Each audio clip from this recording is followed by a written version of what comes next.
I wanted to make one final point, which was about the 2010 election cycle, because something very important happened there.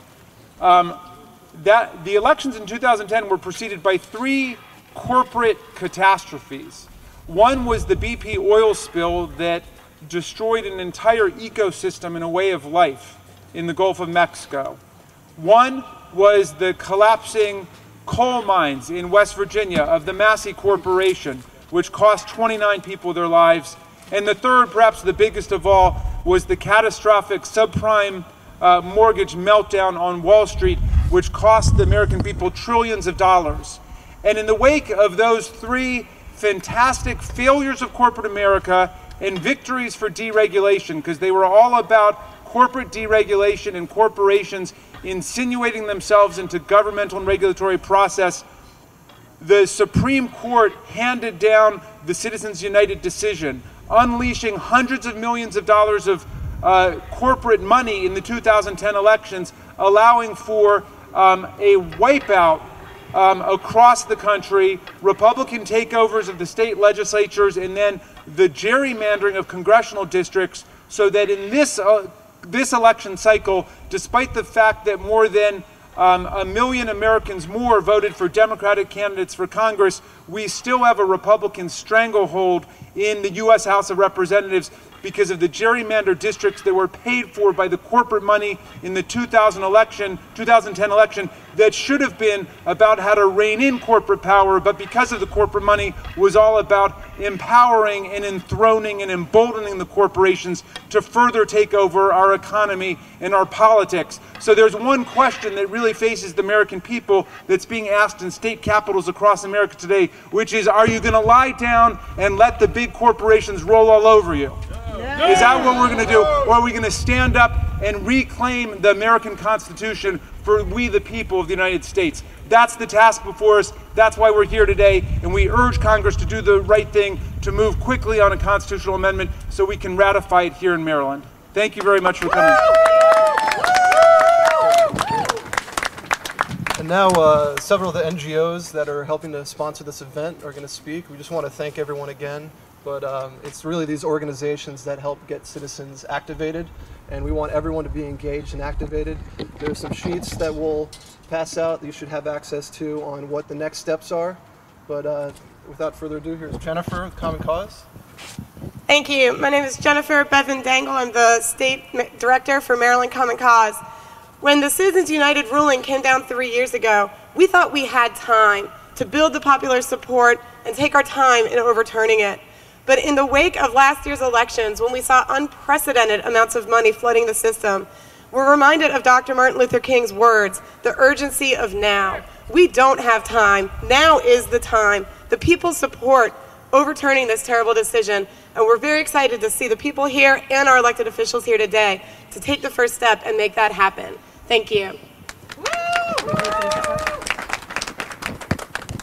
Hi everyone, thank you all so much for being here. My name is Laura Muth. I'm the Democracy Associate with Maryland PIRG, and turn the microphone on. Can you hear me now? Yes. Yes. Great. So my name is Laura Muth. I'm the Democracy Associate with Maryland PIRG, and I am so glad to see you all here today on the 3rd anniversary of the Citizens United decision. As we have all, that seems bad. Sorry. As we have all seen in the elections since the Citizens United decision, this campaign environment creates very clear winners and losers. And first and foremost, this campaign environment favors special interests over the public interest. It favors large, wealthy donors over everyday citizens. In fact, 32 mega donors giving to super PACs were able to equal every single dollar donated to both the Obama campaign and the Romney campaign combined by individual citizens. So that was 32 mega donors equaling the contributions of 3.7 million ordinary donors. If we take the equation of speech and money literally, that means that those mega donors were speaking at over 100,000 times the volume of an ordinary citizen. And that is not what our democracy is about. We also found that this campaign environment favors secrecy and anonymous donors over accountability, over voters seeking to make informed decisions. It creates a system where people can even create shell corporations and shell organizations to contribute through secretly so that no one knows. Is this working at all? Yes. Great, okay. Great, okay. So, sorry about that. So it creates a system where people can create shell corporations, shell organizations to keep their funders secret, and that hides from voters not only information about who these ads and who these politicians might be representing, but also from getting the full picture of how distorted our system is. This system favors incumbents over challengers and grassroots candidates because incumbents have greater access to wealthy contributors and to special interests. But the greatest casualty of the Citizens United decision has absolutely been the faith in our democracy. When people feel alienated from the political process, when they feel that special interests are able to buy our elections, our democracy is failing. Hear, hear.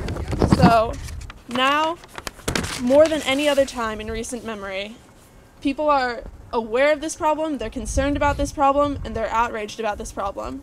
So what remains is for all of us to continue to come together, to continue to push our leaders in Annapolis and in Washington to to fulfill the promise of a government by, of, and for the people.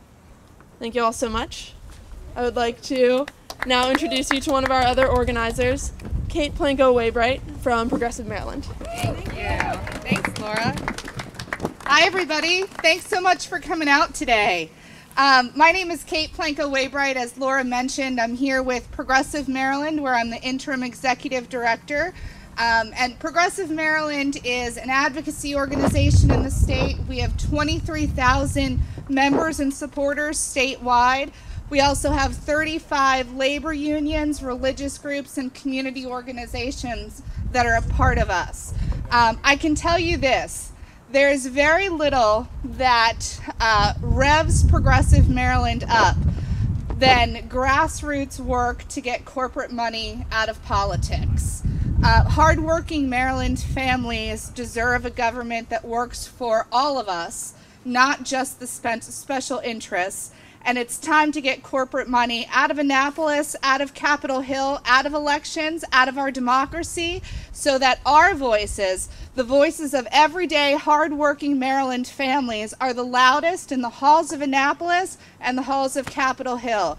So you can count on Progressive Maryland to work strongly with our allies, get money out of Maryland, Common Cause, Maryland PIRG, to continue to build the grassroots momentum that's necessary to fix this problem in our state and in our country. Thank you, and thanks to all of you for coming out today.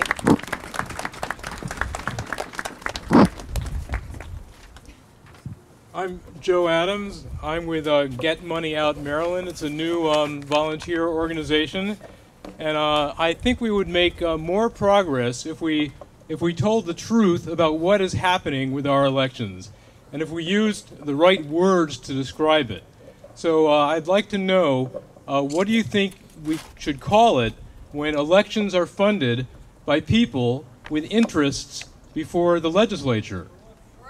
Corruption, right. That's exactly what we should call it, and we need to call it that loudly and more often. Now, you know, it's against the rules to contribute to a state legislator's campaign when the General Assembly is in session, for good reason. You know, that doesn't look very good. It's unethical. It gives the appearance that we would be contributing to a campaign and influencing these legislators with money. But the day before the session, or the day after the session, sure, no problem at all. So you see, there's a fine distinction there. In one case, we have the appearance of influencing legislators with money, and in the other case, we're just actually influencing legislators with money. So the whole point of that rule is that we don't want it to be too obvious. So I'm a big fan of the American Anti-Corruption Act. That tells the truth right in the name. It's not really an act at all. It's not before Congress. It won't be before Congress until it is co-sponsored by 1 million citizen co-sponsors. So they're up to about 300,000 co-sponsors so far in a short time. And many of you have co-sponsored it today when you signed in on the clipboards. This is an amazing federal effort that I'm very excited about. It was created and sponsored by a wide variety of people from across the political spectrum. Trevor Potter, who's a Republican, he was the lawyer for George H.W. Bush's campaign and for John McCain's presidential campaign, and also Stephen Colbert's lawyer, he was behind it. And you have Harvard professor Lawrence Lessig was behind it. You have people from the Occupy movement, people from the Tea Party are all behind it. And there's something about it on your handout, and you can find out more about it from represent.us. So the next meeting of Get Money Out Maryland is going to be in about 6 weeks from now. It's going to be on Tuesday evening, February 26th in Baltimore. So that's on your handout too. If you haven't gotten one of those blue handouts, please get one. And thank you so much. I'm very excited to be part of this event. I just want to say, you convinced me. I'm taking all my money out of politics.